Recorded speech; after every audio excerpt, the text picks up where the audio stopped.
is SMNI News Channel. Truth that matters.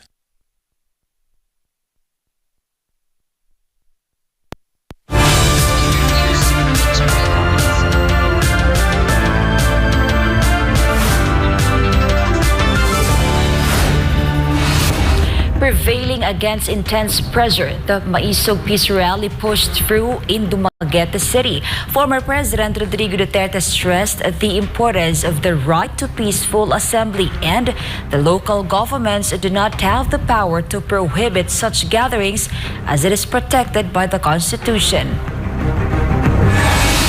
Meanwhile, the former president also conveys his trust in Senator Bato de la Rosa's investigation into the PDEA leaks. In Tuesday's hearing, actress Maricel Soriano, who was also linked in illegal drug use alongside Marcos Jr., finally speaks up to address the issue. And demonstrators from the Marcos Resign movement rallied in front of the Senate building, urging President Bongbong Marcos to step down. The protest took place during the PDEA leaks inquiry, and among those who joined were our Muslim brothers and sisters who expressed their woes and dissatisfaction against the administration. I am Angel Pastor. Newsline World starts now.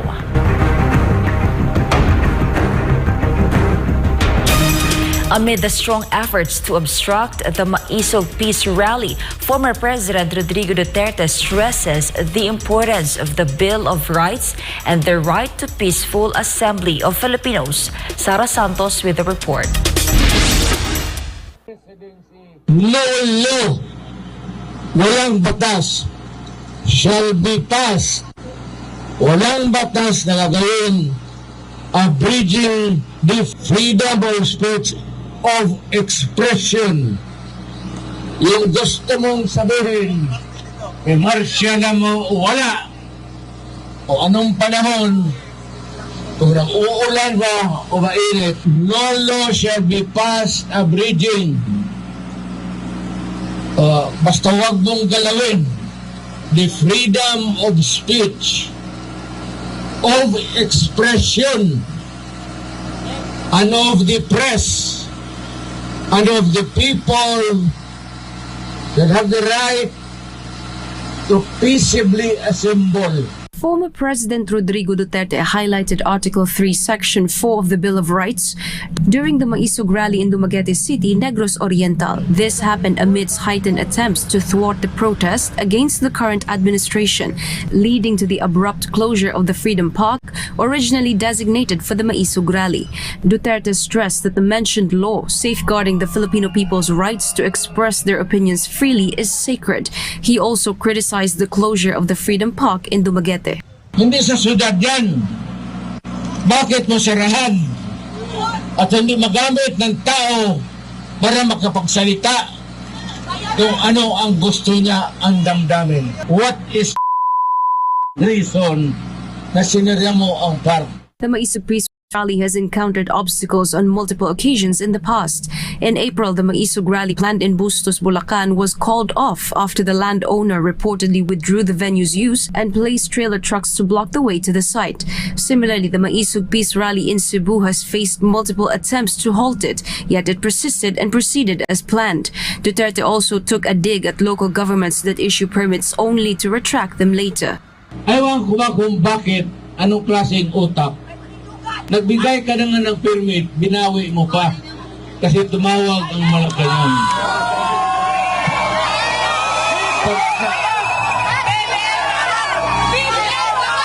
Kung ganon ang style ng local government, napakawalang kwenta. Hanap kayo ng iba. Meanwhile, the former president said others can file cases against local government units that refuse to allow the Maisug Peace Rally to take place if they wish to do so. For God and my beloved country, the Philippines, Sara Santos, SMNI News. Protesters gathered at the Senate to demand President Bongbong Marcos undergo a drug test and step down.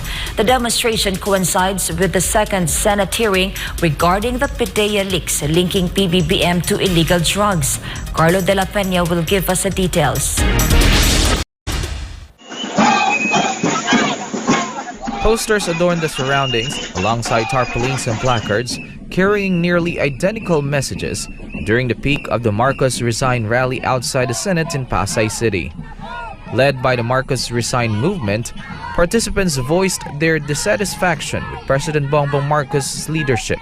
The rally coincided with the second Senate hearing on the issue of PDEA leaks, where the name of Marcos Jr. is also involved in the alleged use of illegal drugs. Gusto lang naman natin na the truth should come out. So, yun lang naman po. And then, of course, Marcos Resign movement, we are humbly asking our president because nga doon sa alleged drug use, no? Hindi naman talaga papayag ang taong bayan na masabi ang isang pangulo natin ay isang drug user. So, yun ang nababahala mga taong bayan sa ganong sitwasyon, ano? Nakita natin yung interview niya kahapon, pinagtawanan lang tayo. Among the protesters was Roger, who traveled from Baguio City, lent his support to the rally. Here, he expressed his dismay with the government under the leadership of Marcos. Meron pa bang pakinggan ng ating mga kabataan? Dahil ibinoto natin ang ating presidente, hindi natin alam na gumagamit pala siya ng pinagbabawal na gamot. Bangag siya. So, hindi, ang ating mga kabataan, the future of our country ay malalagay sa alanganin. Eduardo, another rally attendee, challenged the president. As an ordinary citizen, he believes that PBBM should undergo a drug test to determine whether he is using drugs or not. Pinapaabot namin sa ating presidente na hinahamon namin siya na magpa-drug test upang malaman natin ang katotohanan at sinusuportahan din namin ang ating Senator Bato na maipalabas ang katotohanan dahil tayo ay hangad natin na itong ating bansang Pilipinas ay magkaroon ng isang pamamahala na may pagmamahal sa bayan at sa ating mga kapwang Pilipino. Meanwhile, these women also attended the rally because they had lost hope in the promises made by the administration, especially for their impoverished households. They say their belt tightening has become too much due to the high prices of the goods these days. Bago ang lahat, gusto ko lang may palala sa mahal nating Pangulo na ibinoto namin siya sa kadahilanan. Unang-una, ang pangako niya sa mga mahihirap na ang bigas ay ibababa niya ng 20 pesos. Kung nasana, wala. Lalong tumataas ang presyo ng bigas kaya halos hindi na po makabili ang mga tao. Pati po kami ng pamilya ko naghihirap na po. Nananawagan po tayo sa ating gobyerno kasi ang nangyayari po ngayon ay hindi na po ito nakakatulong sa bansa, hindi na rin nakakatulong sa bawat individual na mga ordinaryo na namumuhay po. So nananawagan kami na yun nga, kung maaari, bumaba na rin siya sa posisyon. Ilagay yung dapat po para sumunod talaga sa dapat na para sa inatutulong din po ng mga mamamayang Pilipino. Many people who attended the rally said they held no regrets despite the sweltering heat under the sun.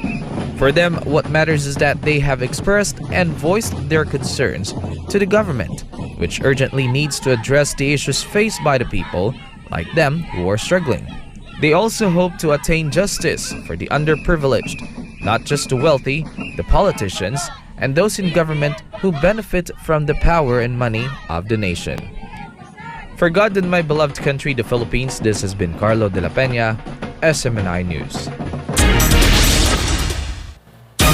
Our Muslim brothers and sisters have not held back in voicing their grievances against the current administration.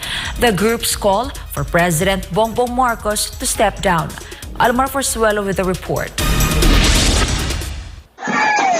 It's rare to see our Muslim brothers and sisters take to the streets, join rallies, carry placards, and shout their grievances against the government. But under the administration of President Bongbong Marcos, Muslim brothers and sisters have frequently been observed participating in such protests, exercising their right to voice their opinions and sentiments against the government. On May 7, Tuesday, various groups participated in a rally outside the Senate, concurrent with the second public hearing of the Senate Committee on Public Order and Dangerous Drugs, where Marcos Jr. is included in the investigation. The rally was spearheaded by the Marcos Resign movement.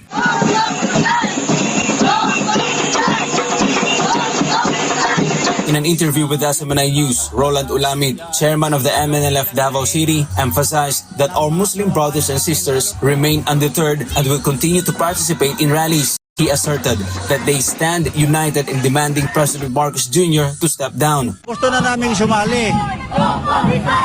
Nanawagan na sila. Kung maaari, resign na daw ang ating presidente. Hindi na maawat ang mga tao kasi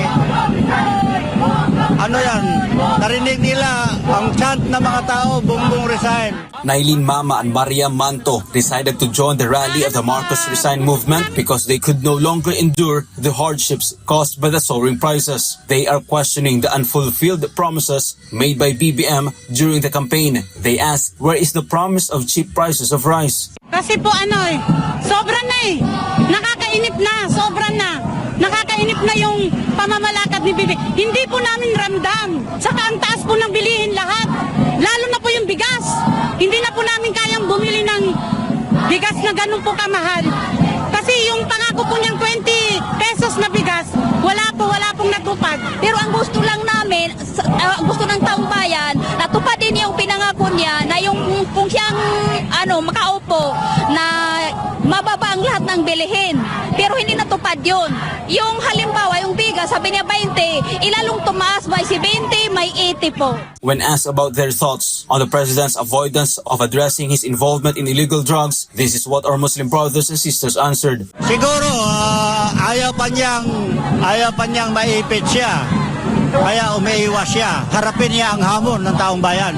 Ito, parami ang nananawagan. Simple lang naman po yung kahilingan ng mga tao magpa-drug test po siya para doon po malalaman kung nagsasabi po talaga siya ng totoo. Nagsasabi po siya ng totoo na hindi siya addict. Kasi wala na po siyang lusot Halatang halata kahit wala na pong drug test. Makikita mo naman yung sa kilos niya at saka yung mga desisyon niya na paliko ng paliko. Because President Marcos continues to avoid the issue, our Muslim brothers and sisters believe he is no longer capable of governing the country. Sa tingin po namin, wala na po. Kasi ayaw niya magpag-drug test. Ibig sabihin, totoo ang sinasabi ng taong bayan na siya po ay addict. According to the group, this is not the first nor last time they will hold such a rally until BBM steps down. For God and my beloved Philippines, Almar Forzuelo, SMNI News. Actress Maricel Soriano attended the Senate Committee on Public Order and Dangerous Drugs hearing regarding the PDEA leaks. Valdivina Gracia with the report.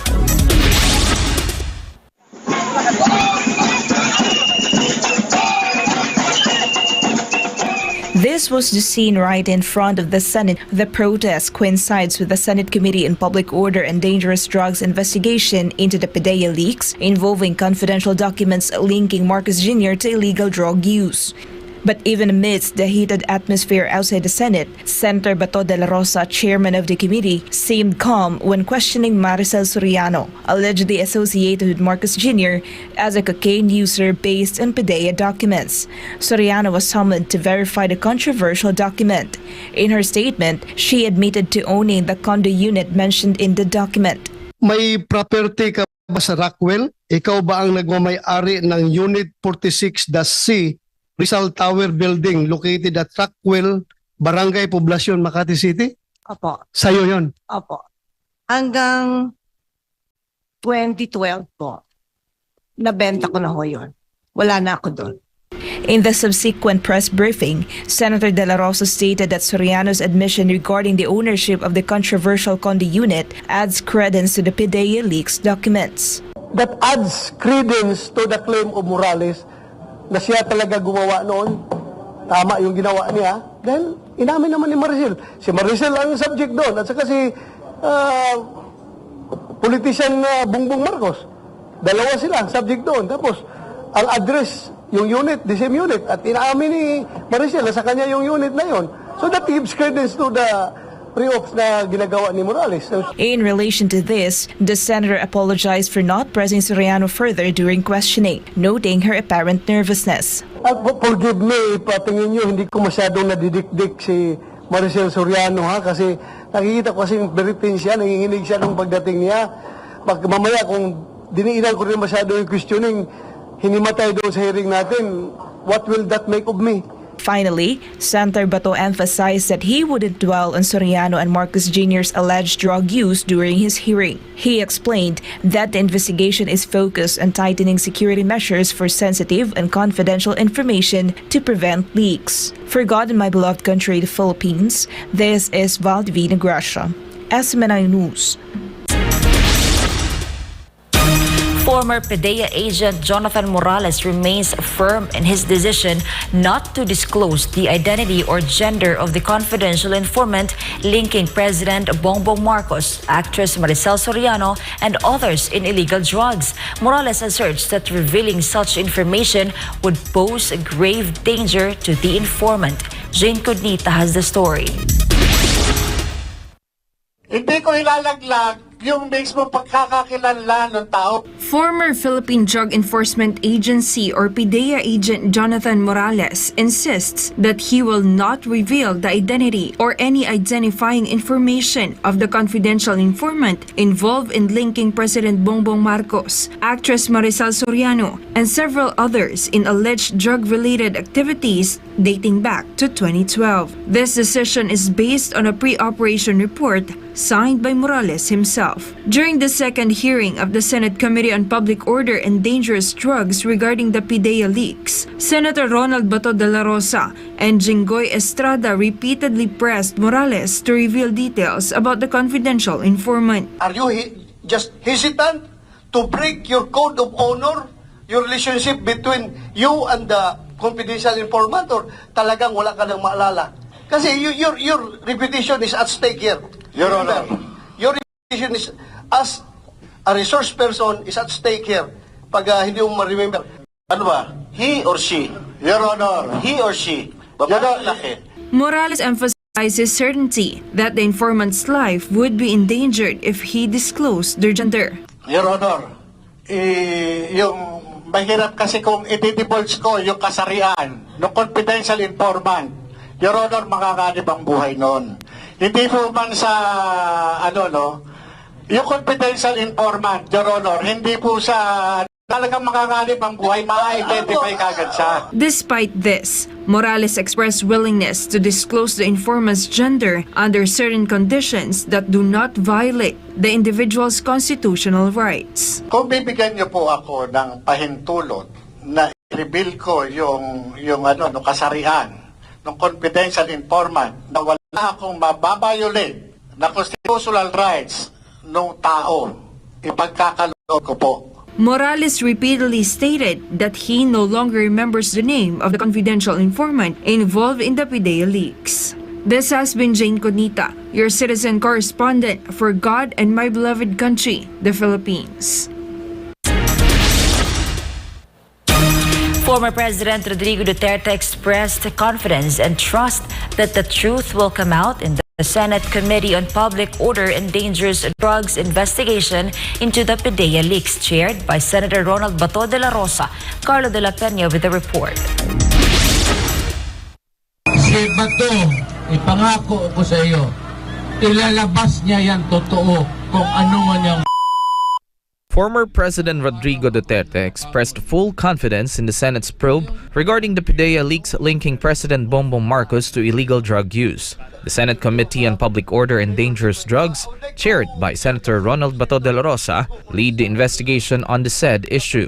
Former President Duterte said Senator De La Rosa is a sincere and competent government official. That is why he said he trusts that the truth will emerge in the investigation by the Senate Committee on Public Order and Dangerous Drugs regarding the PDEA leaks. magtiwala kayo kay Bato. mayor yan, mahusay na opisyal, at straightforward sa buhay niya. Sa pinakamahabang panahon, he worked for me. He's good, and he will be a leader of our country. He will learn to be a protector of the people's interests.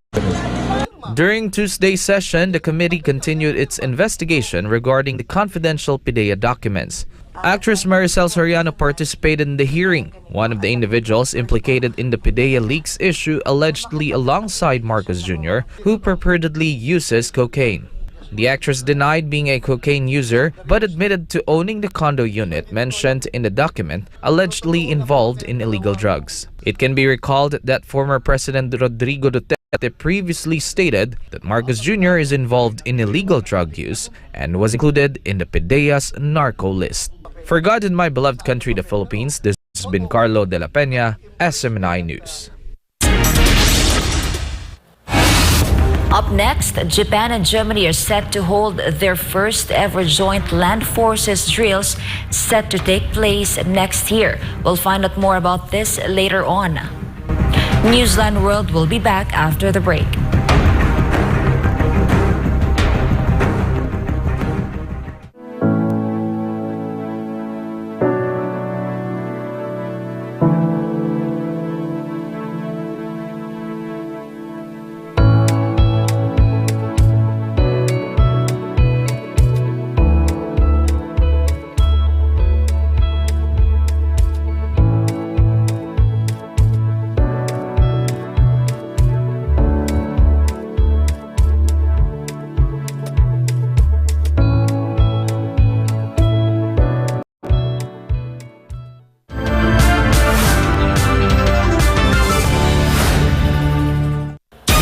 The United States and its NATO allies deployed hundreds of fighter jets to protect Israel from Iran's retaliatory attack last month, according to a high-ranking military commander from Iran.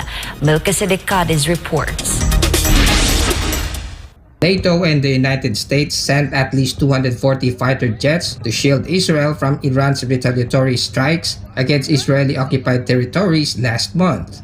This was the revelation made by Major General Gholam Ali Rashid, commander of the Qatam Al-Anbiya Central Headquarters, during a recent interview with a local newspaper. Iran's revenge mission against Israel, known as Operation True Promise, was launched on April 13th, in which the Iranian armed forces launched dozens of explosive drones and fired missiles at the occupied territories. The attack was in response to an airstrike that destroyed Iran's embassy complex in the Syrian capital of Damascus on April 1st. The airstrike blamed on Israel killed 16 people, including 8 officers of the Islamic Revolutionary Guard Corps and 2 Syrian civilians. The top commander said Iran's powerful missiles were able to pass through the defense shields set up by the US and NATO and damage 2 military centers in Israel. He added that 80% of the projectiles deployed by the Islamic Republic would have pounded Israel during the April 13th attack, not for the intervention made by the American, British, and French troops. Additionally, Iran claimed the axis of resistance expanded through the establishment of a militia group based in Bahrain called the Al-Ashtar Brigades, or AAB. The militia allegedly targeted an Israeli transportation company called Trucknet Enterprises in the southern Israeli port of Eilat on April 27th and